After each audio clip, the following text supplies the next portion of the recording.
సమరసింహారెడ్డి చిత్రంలో జయచిత్ర కట్టింది.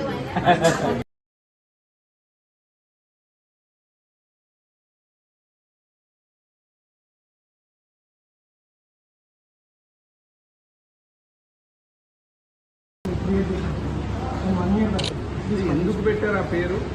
దానికి ఏమైనా బ్యాక్గ్రౌండ్ ఉంటుంది కదా? అవును సార్.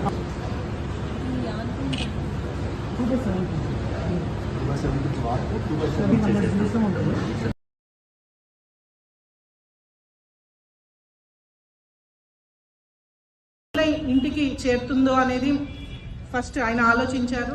నాకు ఇలా ఉంది నిత్య, ఇలా చేస్తే బాగుంటుంది, ఇలా ముందుకెళ్తే బాగుంటుంది, మా మావయ్య గారు డివి మోహన్ రెడ్డి గారి ఆశీర్వాదంతో మనం ఇలా ముందుకెళ్దాము, చేసి చూద్దాం ఎలా ఉంటుందో. నువ్వు కూడా నాకు చేదోడు వాదోడుగా నాతో పాటు ఉండు.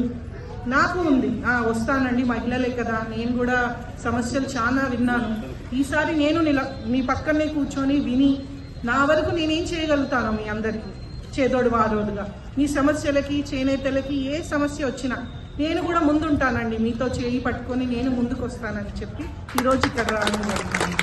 స్కిల్ అప్గ్రేడేషన్ అయితే ట్రస్ట్ ద్వారా చేసి, ట్రస్ట్ తర్వాత ఏదైతే ఆ నైపుణ్యాన్ని మొత్తం మనం గవర్నమెంట్ ఫెసిలిటీ ఉపయోగించుకొని బ్రహ్మాండంగా చేనేత కళాకారులందరికీ పని వచ్చే విధంగా ఒక బ్రాండ్ కూడా ఏర్పాటు చేసి, ఇటు నిత్య కూడా ఉంటుంది దాంట్లో, అదే రకంగా రెగ్యులర్ గా మానిటర్ చేసుకుంటే చంద్రిక గారు కూడా వీళ్ళు చూసిన తర్వాత వారి ఐడియాస్ అన్ని మళ్ళీ మాట్లాడుతున్నాం మేము. నెక్స్ట్ ఏంటంటే ఇక్కడ మా గవర్నమెంట్ నుంచి మా ఏడీ గారు ఉన్నారు, కమిషనర్ గారు ఉన్నారు, వీళ్ళందరినీ మంత్రి గారు అందరినీ కోఆర్డినేషన్ చేసుకుని, సవిత గారు ఉన్నారు మంత్రివర్యులు, కోఆర్డినేషన్ చేసుకుని ఈ ప్రభుత్వ సంకల్పం ఏదైతే ఉందో చేనేత కళాకారులంటే పెన్షన్లు ఇవ్వడం, కరెంట్ సబ్సిడీలు ఇవ్వడం, ఇల్లు ఇవ్వడం, అయిపోయింది మా పని చేతులు దొరుకుకోవడం కాకుండా మీ జీవన ప్రమాణాలు పెంచే విధంగా, మీకు నిత్యం పని ఉండే విధంగా, మీ నైపుణ్యానికి తగ్గ గుర్తింపు వచ్చి మీ నైపుణ్యానికి తగ్గ డబ్బు మీకు వచ్చే విధంగా, ఆర్థిక స్వావలంబన కూడా పెంచే విధంగా, ఆర్థిక స్థితిగతులు కూడా పెంచే విధంగా